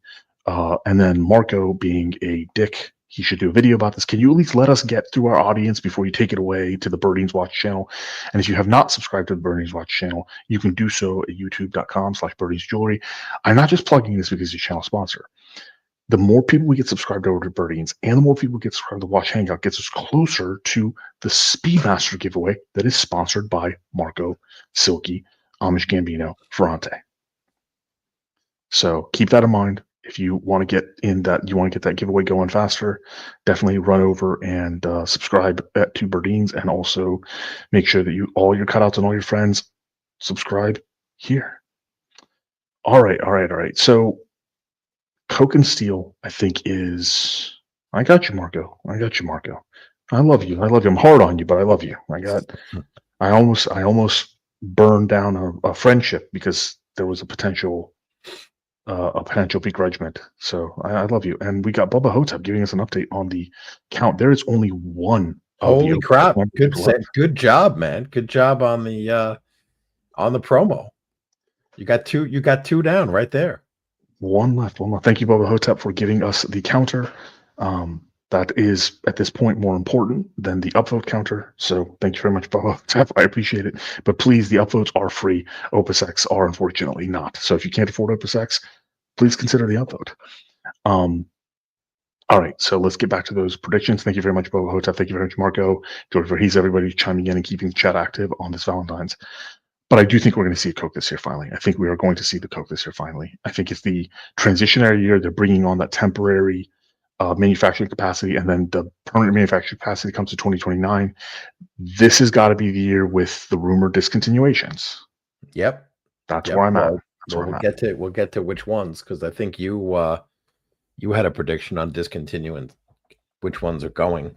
I feel that the way I made my predictions was based on the way my brain thinks. And after hearing input from the only person who disagreed on the input was Blake, but like everybody else who provided input on their experiences at AD. I think I'm completely wrong with discontinuations, but we'll get to that. Yeah. So stone dials for the 1908. I think this is a certainty, right? I don't know if it will be. I think stone dials, yeah, that would be a really good move. They should. I don't know if it's going to be malachite and lapis, right? But I think stone dials for the 1908 is a certainty. I agree.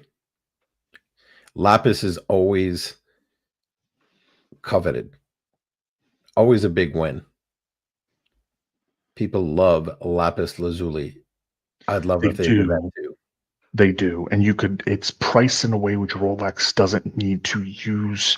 Like, they can get their choice of a cut, right? Like, they could go through dozens of dials and get a good one. And malachite is kind of in the same boat. So I think it's entirely possible that you can get like guaranteed beautiful. I'm trying to think though. Okay, on a dress, these are dress. This is their dress line.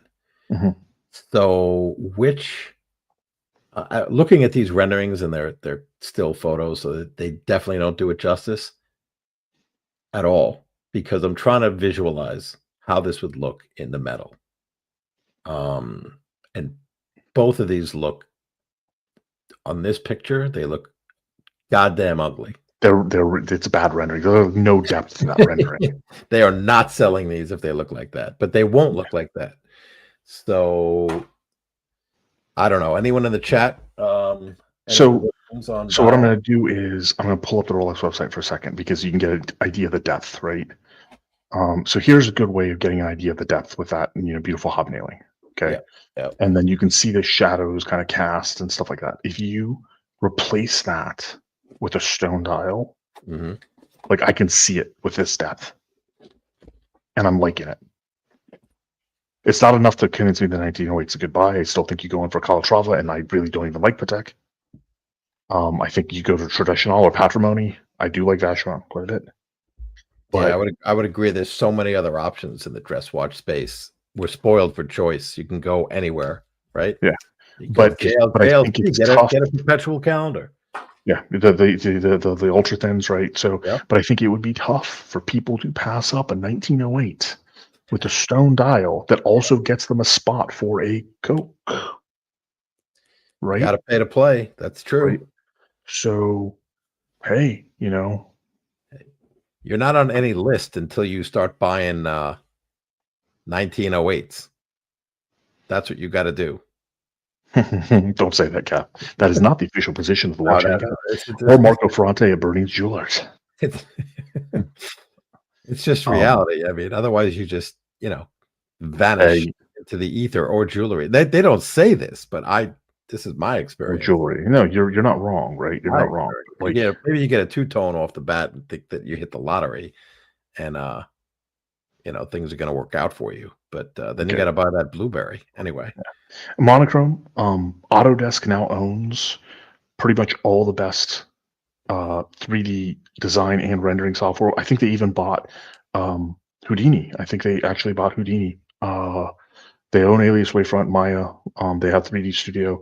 So whoever used like Lightwave 3D from 2007 to generate these renderings for you, fire them. Don't hire them again, and produce better renderings of the 1908. Otherwise, Rolex will never take you seriously. So Gildan is chiming in. Wouldn't it be in gold? Don't gold. So here's the thing. The Cat brought up a good point when we covered the Coke previously, is that they had a bad experience doing the Pepsi that way, right?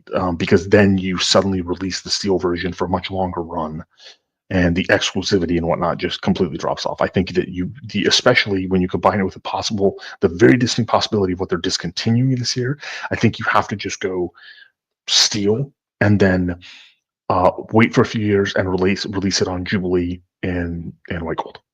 But I think you have to do it reverse this way, and also change your bracelet up. Because, by the way, on that Pepsi story, the Pepsi with the black, I think those customers were given the opportunity to replace the black dials with the blue, if they preferred. Now, which is interesting, because you got to be very careful in terms of white hang tags, like which dial would go. Was kind of the original dial for that piece. I'm actually looking for and there was a motor auction on one, but it was missing 2 links. So I hate those auctions. Right off the bat, I'm like, why is Yeah. this 2 links short? There's already a red flag to me. Yeah. Doesn't right. mean the watch isn't legitimate. It's just me. I wanted to have everything, especially on those other sites. But I like the white gold Pepsi, on the Oyster with the polished center links, black dial, white gold. I'm sticking to that position, so I might get that. I think it's a good Also, position. I think it's a good position. sorry, buddy, but I don't think he really cares if this goes. Anyway, back to all right. So that's the 1908. Now the next prediction I make is a Sea Dweller 43 in titanium. Mm-hmm. I hate this prediction because I think they need to release a sub in titanium. But it makes perfect sense. Like, this makes perfect sense. This would be the way to go. Yeah, this makes perfect sense. This would revitalize. I mean, people love that red text. The watch is big, right? 43. Yeah. Holy crap. Put that on titanium and watch the sales, watch this move up the list. Also get some more, put some more shine on the Sea Dweller. Well, I go back and forth with the 5513 or one of the older gen Sea Dwellers, non-Cyclops. That's what I would go. But a titanium Sea Dweller 43, I'm in. I like that. I think it's a good prediction. I think it is the most likely of the predictions here. We'll see. The only reason I say that is that they're predicting, stone dials plural for the 1908. I think we'll see 1 stone dial. I'd like to see 2 or 3, but this to me seems to be like the best possible option. It looks like, and it is true. It is true, folks. If you snoozed, you lose. I don't know. Lose. That's horrible. Thank you, Bubba Hotep, for the counter. The Opus X membership is now sold out. There were 10 allotments for the year. Again, you people who purchase this, which I think are mostly from Watch Hangout, you'll have the opportunity to buy between 35 and 60 Opus X through the year. Steve will be in contact with you about putting your credit card on file for however you want to handle the allocation. You can talk to him about it. And then the special Opus X's, which include the 20th anniversary, the Believe happens to be my favorite of the 20th anniversary. God's Whisper is also pretty good. I have not actually tried the Power, but Father and Son, I just felt the Believe was a slightly better smoke. But the 20th anniversaries are fantastic. The 25th anniversaries are very, very new, hard to get. You were looking at these are the Dubai editions. The Shark. That box alone is worth it. Look at that thing. That Dubai. No, this one's the one you just showed. You showed no, it wasn't a Dubai. This is the Forbidden Love. This is the Love. Oh, okay. Also very, very good. I thought there was a picture of the Dubai edition, but I don't see it on here. Okay. But this run of the mill Bellicoso, or the box fresh Sharks in this shape, or in terms of the standard Opus X, phenomenal. But again, for those who bought it, if you end up buying between 2 and 4 sticks through the year, and of course if you buy more, your price of membership has paid for itself in comparison to the gouging that really, really happens. So thank you everybody for supporting the channel sponsor, and congratulations to the people who bought the last 3 slots. Yeah, and thank you, Bubba Hotep, for keeping us fresh. So we got a generous super chat from George Varghese, who has been fantastic in the chat as well. $10 for each. I'm more excited about the Opus X thing, Steve. If anybody the lighting of, the cutting of, I'm a big fan on most of the Opus X's to use a V cutter, and sometimes if the draw's a little tight, I will do the cross hatch, right? You'll get the X cut better than a straight cut. Anything you need, George. If you, I don't know. I'm not trying to be condescending. How well versed you are in the smoking cigars or enjoying them, or pairing recommendations, anything like that. If you need anything, please reach out either to me or Steve or tomorrow, Captain. Uncle Mikey's another one of our regulars who, thank you very much, George, for your super chat. And speaking of Uncle Mikey, I just cracked open a bottle of Sazerac Rye, ready to slap fight a polar bear. So here's the thing, is that Uncle Mikey is still, even in his, we're going to say his advanced age now, he is still pretty barrel-chested. So if you decide to slap fight a polar bear, Uncle Mikey. I would appreciate an opportunity to sell tickets to that event because I think it might be goddamn hilarious. Uncle Mikey, actually, I did see his comment earlier. I think he had said for other cigar folks, if you did, kind of one and done or two and done cigars, the Davidoff Grand Cru, that is definitely the Grand Cru and Toro I actually like better than the limited Grand Crus. But for me, my personal flavor profile, the Davidoff Churchill, the late hour. But the Grand Cru is a phenomenal cigar. Actually, I think the Grand Cru is better than the Royal series, like the Royal Salones and the Royal Robusto, and they are less than half the price of the Royal series. And then you have the Oro series from Davidoff, which is $600 to $750 a stick, which I just don't think there's zero chance they're worth it. And the Cohiba Siglo, I think it was the 6, Mikey noted, or maybe it was the 5. Obviously, the Cuban 6, I think. Yeah, if you can get them authenticated and you're willing to let them sit in a well-maintained humidor for 3 years, they are hard to beat. But the prices on those, pound for pound, they're just hard to justify. Yeah, two very, very good choices. Uncle Mikey has excellent taste and has been one of the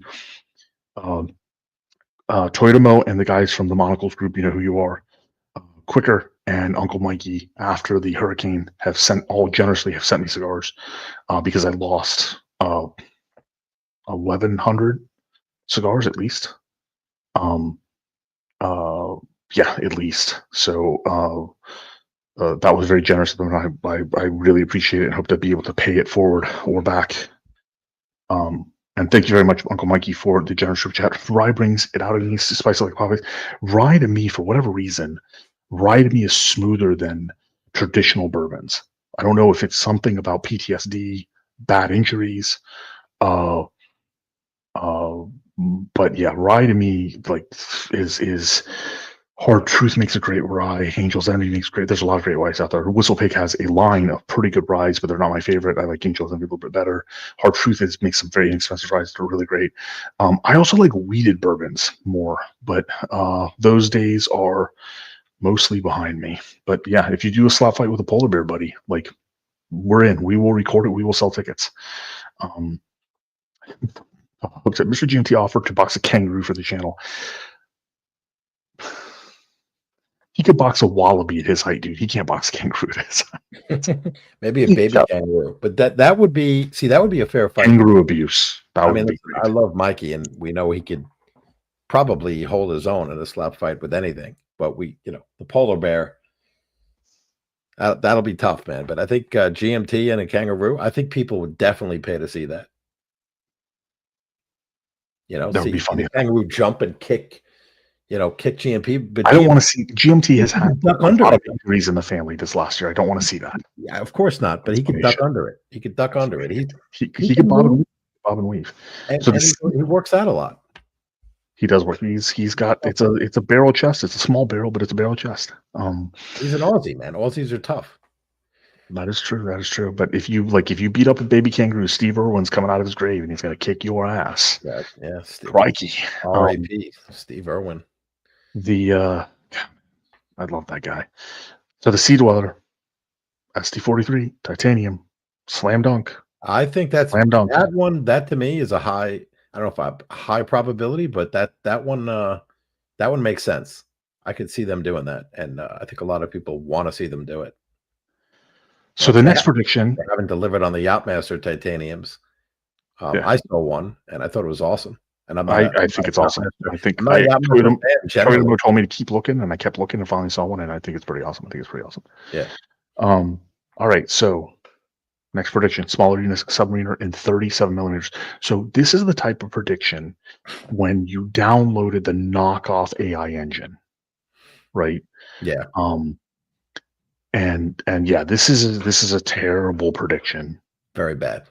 Very, very bad prediction. Yeah. So unless you want to cover this one, I don't know if there's even another prediction after this, but I'm scrolling.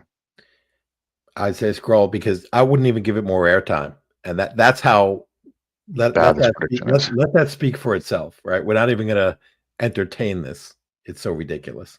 Yeah, it's absurd. By the way, you could do better. Yes, you could do better. Now, this I like this prediction, so it's a nice way to recover. Our Dream Watch Explorer 36 and Explorer 40 in polar dial. Do it. Yeah. Like this is a winning. Yes, This is a winning option. agreed. I mean, Man, I don't even. I like the time only watches. Yeah, Like this would, at 40, this is it's super clean, and the 40 black dial. I mean, they are becoming more available at retail. but Now polar dial here I is didn't like get that would. I didn't get a call for it, but they do a polar. Holy crap! Yeah, I'm That would, feeling that would be this, man. insane. That would be It's insane. Valentine's Day. I'm feeling this in inappropriate places. See, I'm trying to think. When did they do, if they've ever done a polar before? A Polar Explorer. Polar Explorer 1? Yeah, I'm thinking they have. I think they have, but I think you have to go way, way back. Good night, George. You are a Thank you, George. gentleman. Thank you so much for sponsoring not only the show, Steve Leaf Cigar, and enjoy those Opus X membership. You deserve it, man. Great guy. Great collection. Yeah, a great Great collection. human being. I just love the tours of his collection. Okay, so wait a second. Hold on. Yep. Look at this. This is interesting. I was trying to look up Vintage Explorer 1. Yeah, Thomas says the 50s. All right. Well, guess who predicted this? A Rolex Explorer 1 Polar in 41 mil and 36 mil. Monochrome predicted this in 2021.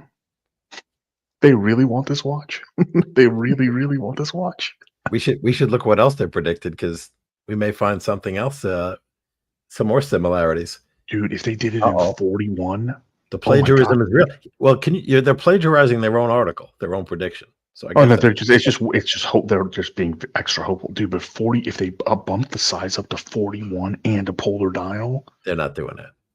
Dude, if they did, then I'm slap fighting a polar bear. Well, I'd like to see that. We are being joined. You should wrestle. No, you should wrestle a gator. Forget about a polar bear. See, so you and a gator, I think, is evenly matched. We it depends on the size of the gator. We are being joined by none other than Marco Ferrante of Birdeen's Jewelers in Chicago. Hey man, what's up, guys? Hey man. So real quick on the gator thing before I hand it over to Marco. So today I was doing a shit ton of work outside over at my parents' house, and part of it was I was standing in the lake up to about mid-calf level, and all the like baby bass and stuff are coming and trying to pick off whatever dead skin or whatever they can, right? And as they're coming up, then the smaller 1.5 to 3 foot gators are coming up because all the fish are there. So I'm like, all right, none of these gators can take me down, but like it would be a nasty infection if I get bitten by one of these. And then at one point I hear the chirp, which is familiar to me, of a baby gator, and I see on this log, like a few feet away, 2 little baby gators, which means mama gators around. My fat ass fucking Dukes of Hazzard over the rail onto the deck because mama gator, yeah, will fuck your day up. Marco, what do you got to say? What do you got to say, buddy? He muted immediately. Somebody called him. I'm sorry, I had to go get something very special. Oh, there we go. Hold up. Let's see it. Dude, your weight loss has been phenomenal. Honestly, well done. I cheated very badly. I had a Big Mac and 30 nuggets tonight. Well, you're looking good. You're looking good. 30? Like 30 nuggets is. You couldn't go for the 10 pack? No, I did a 20 and a 10. But you're looking good. You're looking good, and that looks good on you. What do you got on the wrist? Buddy? Okay. All right.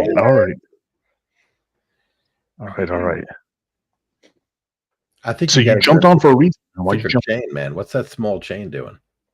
No. That's his grandfather's chain. Oh, all right. Well, if it has meaning, that's different. Okay, I got it. I got a second one. What do you think, Cap? I got 2 chains. Oh, look at this guy. 2 chains. Hold on. Let's see the second one. I haven't seen the second one.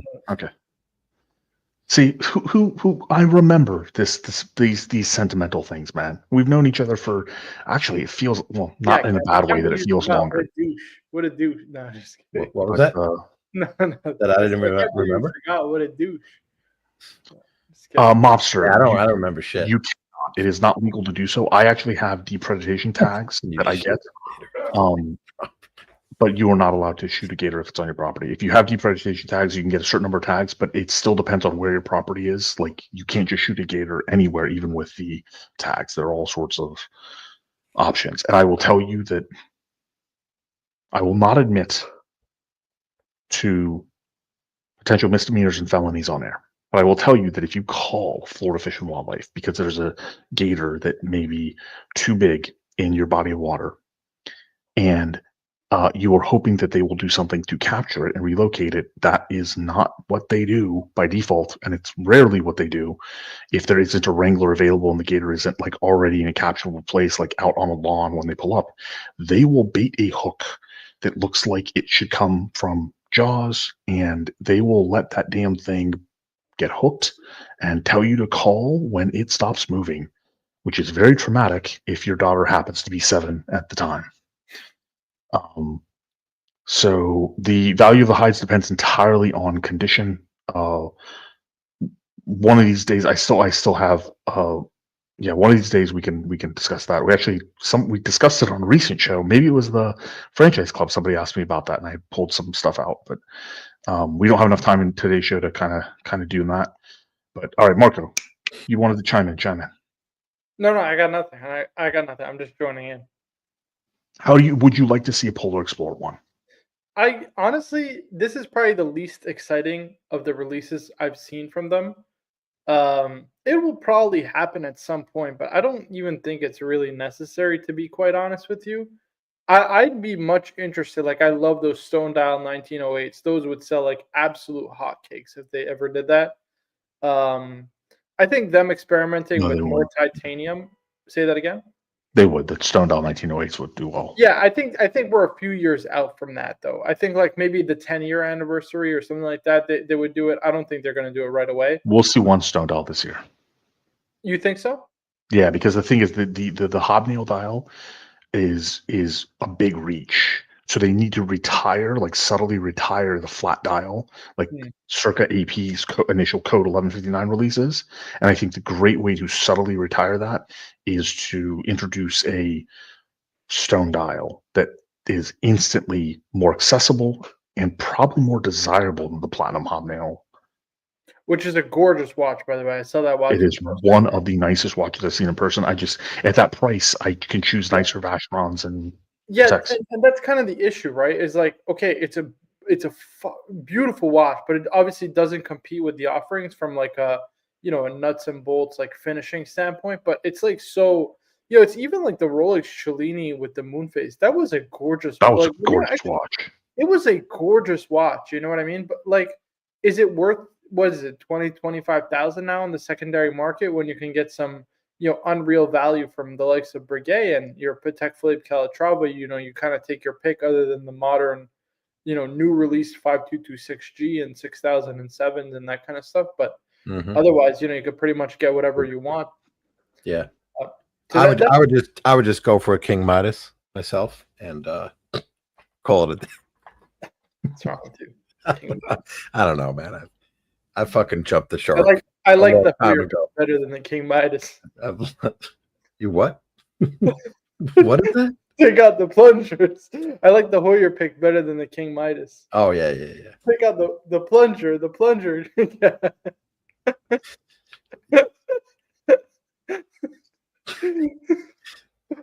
Oh man, sorry, I'm doing a housekeeping message, guys. Sorry, I apologize. I'm all about keeping that Tag Heuer branding, man. You gotta like be who you are, man. Don't look back to the past. By the way, I don't know if Bob that Tag Heuer on every dial. Yeah, I don't know what you thought about this suggestion. I don't know if Bob NYC is still watching, but for 10,000, I would save yourself $2,000 and get the Heuer 60th anniversary Carrera. Oh, yeah. But his wrists are very big. Oh no, that's a larger watch. That is a larger watch. I think that's the 38. It's 39. It's 39. 38.7. It would still fit him well in my opinion. It's a gorgeous. That's a gorgeous. Can we pull that up? Yeah. Hold on. Oh, Marcus got that one. All right. Oh, we got Marco now. Yes. Yeah. We're skipping the bad the Polar Explorers, and then they have full gold Explorer. I think is their second to last prediction. Then they had a prediction of a Jubilee bracelet for this isn't going to happen. Oh, Well, this is I hope it doesn't happen because root beer is struggling as it is. But So I think they discontinue the root beer entirely. I think And they do. I think they just I'm down with that. I think they also discontinue the. Gonna work that. I love it, man. I think they also discontinue the white gold blue Pepsi out. No, the white gold blue Pepsi I think is also. Oh, that thing's a dog. They should shoot it. Dude, this watch dogs, is fucking gorgeous. Can I just say that? This is a fucking gorgeous watch. I agree with that. I mean, this is way nicer than that Porsche design garbage. Like, I'm sorry, that the Porsche designs are absolute. Listen, they were garbage back then, and they're garbage today. They're just garbage. Don't sugarcoat it. Tell us how you really feel. But if you're a Porsche owner, though, I could see. No, that's the thing. Wanting to have the Porsche watch. That's I could make. No, I can't see that because if you were this, if you are, no, I don't see it that way because if you this is the. I'm trying to think of a good analogy. It's like people who go all in on a brand. It's like the only one they will ever have, sort of thing, and it's going to be on the lower end and used or whatever. So, like a Porsche owner who has a GT3, GT4, any of those things, right? They're wearing a Rolex, a Patek, an AP, a Mille, something like that. A Porsche owner who buys a Mike the Steak Special is then also looking for Porsche design watch, right? Like it's a different type of like it's a different type of mentality. Well, one thing I don't know, and I actually this just came up earlier today. I was talking to somebody about, or yesterday, whether or not that Porsche design chronograph has had any. Because it's Porsche, even though it's an independent, arm or whatnot. No. I wonder if it won any races. It doesn't have an in-house movement. No, it does have an in-house movement. It's the Porsche movement. Yeah. Porsche design makes their own movements for sure. Let me look into this. Go ahead, test me. 1 scoop of chocolate, 1 scoop of vanilla. Test me. So Bob NYC. I don't care whose watch it is. Like I think I've had very few hard lines in the sand where I tell people like, just please don't get that watch. We're not saying this because we don't like the design aesthetic. We actually all agree the design aesthetic is nice. We're saying it because we don't want you to get burned with a watch that, at least I think Cap had the same experience. I've all Porsche design watches I've seen. The finishing doesn't hold up. They all look very, very beat up, right? And those type of things worry us. You have a killer collection. It's a lot of money. If we can help you with buyer's get ahead of buyer's remorse, we'd like to. But if you like the aesthetic, the best suggestion I heard all night in terms of the closest possible aesthetic is probably the Zin. But I mean, the Hoyers, there's just so many good options there too. But don't get us wrong, dude. We're not trying to shit on your mood. Don't want to come off that way. It is a nice career. Definitely, it is a nice career. For watching, maybe go out in the lobby. In the lobby of the Porsche dealership while resurfacing your rotors. That's so fucked up. Marco's a prick, Bob. Don't worry about it. He's absolutely pretty dope. Every watch he moves like the little meter of elitism, like just continues to tick off. Marco, we got Bubba Hotep with a generous super chat. Thank you very much, Bubba Hotep, for following the Opus X counter tonight and for the donation to the race. Thank you very much, Bubba Hotep. So Bob, you went around my plan. Bubba Hotep was my free entry tonight because he was so active in the chat, and now I got to choose somebody else. So Bob, you win or you're out. You getting this or what? Marco? Yeah, Bob. We need to know what's the verdict. Are you getting it? Sources for Bob right now. We'll get you a good deal, Bob. Just wire the money. We'll get it for you. Marco, you gonna get it for him? Source it. Yep, I was correct, sir. It's a modified 7750. It is a modified. It's modified. They're using the base. It's modified to the point where it's in-house. Yes. Okay. Well, then we're both right. Yes. No, you're not wrong. So it's a licensed movement. They manufacture themselves. Yeah. So it like Fratello just said it. The modern version of the Work 01.240, developed in cooperation with Concepto, is a flyback chronograph caliber that features the same basic architecture of the Valjoux 7750. It's a flyback though, the 7750, right? I mean, that wasn't a flyback. Fair enough. You're not wrong. All right. So I had a 50-50 shot. we got to Anyway. run the race. We got to run the race, guys. There's And the I Hoyer appreciate Lamont. everybody joining us on Valentine's Day.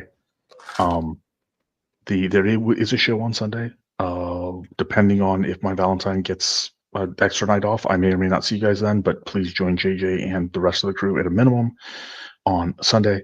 So the race has 10 entries tonight, and we need to choose some lucky extra participants. I need So to Thomas Broadbent was pretty. I got to correct that for Thomas. Is the Hoyer a Lamania? I believe the answer is yes. No. Mine is an 1873. Yours is yes, but not the 6th. I think he's talking about the 60th. The 60th is an automatic Hoyer caliber. Okay. All right, thank you, Cap. Thank you, Cap. So Thomas Broadbent, also for being very active in the chat tonight, gets a free entry. It's the same caliber, Cap, as the glass box, just without the date, because they're the same proportions. Actually, I think it's just a little bit thinner on the 60th anniversary because they don't have the date module. Oh, we got Mobster coming in after at the last second. Mobster, thank you very much for the. Cap, have you ever won one of these races yet? He's won quite a few, actually. You were just out of pocket. He had a hot streak there. I won a monthly too. And no way you won a monthly. I did. I'm still waiting for the flashlight / cologne. And I almost ripped them off the monthly too. Yeah. Then they try. Before I got, actually, JJ was going to bring something to the Vucum event, right? He didn't know I was coming because you know me. I just showed up and didn't tell anybody. So it was 50-50. So then it almost got pulled because of the whatever it is, because I was actually, and I told you this, I didn't win the original race. So it's because the other guy went MIA. We ran a second one. So I was an alternate to begin with. But yeah, that's where we are. And then you just had the monthly where I had 2 entries and I got smoked. I was like last and second to last in that monthly. Oh, we're all caught up in races, man. We're all caught up in races. So tonight we have 13 entries, including Thomas Broadbent and Ryan Hofrey, who were very active in the chat. I have filled my quota of being polite to Ryan twice in 2025. I filled it on early. So for the remaining 9.5 months of the year, I'm going to shit all over Ryan's mood. I'm just kidding. I'm just kidding. We are racing hearts for the holiday. We're going to turn down the volume, give it a shuffle, and we're off.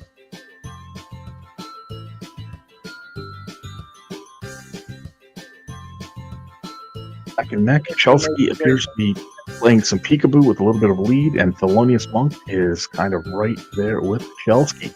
Let's see who's going to make a move. Let's see. JD Smoking Pipes is running quite well for somebody who's smoking the pipe right now. Very, very good. Mobster, Bob NYC, Thomas Broadbent, a couple other people falling off, but then all the early leaders are falling back. So let's see who makes the last move. 10 seconds left. So we have Mobster. Mobster pushing hard. Thelonious Monk is Thelonious Monk. Anthony. Oh, you gotta be kidding me. Oh shit. Oh shit, Ryan. Happy Valentine's Day. Yeah, Ryan hopefully. God damn it, I should have been nice. So congratulations, Ryan Hofrey, for the win. Let me get that recorded real quick. Wow. And thank you very, very much, everybody, for watching the show. Type just message out to JJ so he knows who won the race tonight. Thank you, everybody, for watching the show. Thank you very much for RAG, Cap, and Marco for being panelists. Thank you, everybody, for the super chats, the great questions. Where your watches, including your cheap, or not cheap, but your inexpensive watches like this Mystery G. But God, man, I'm feeling lonely. My wrist, I'm feeling like Blake. I've got a lonely wrist now. So tune in Sunday night. Thank you also, Robert Wood, although, God bless. I know it was a busy day for you, gyrating your hips and taking care of all those lovelorn women. But thank you for jumping on the panel to keep things open in case my StreamYard crashed. I got through this show. Well, it'll probably crash like right now. And again, wear your watches, wear what you love. And hopefully we will see you all Saturday night over at the Franchise Club for date night with Curly and Mo. And Sunday night with JJ right here for the best live horological antics and talks. Peace. Hey guys, look what I can do! I know it's all fun, but I just can't do things. Hey Archie, I'm leaving you tomorrow.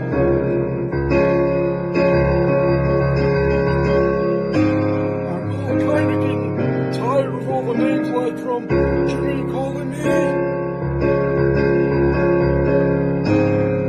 So I'm kind of saying, chink out, motherfuckers.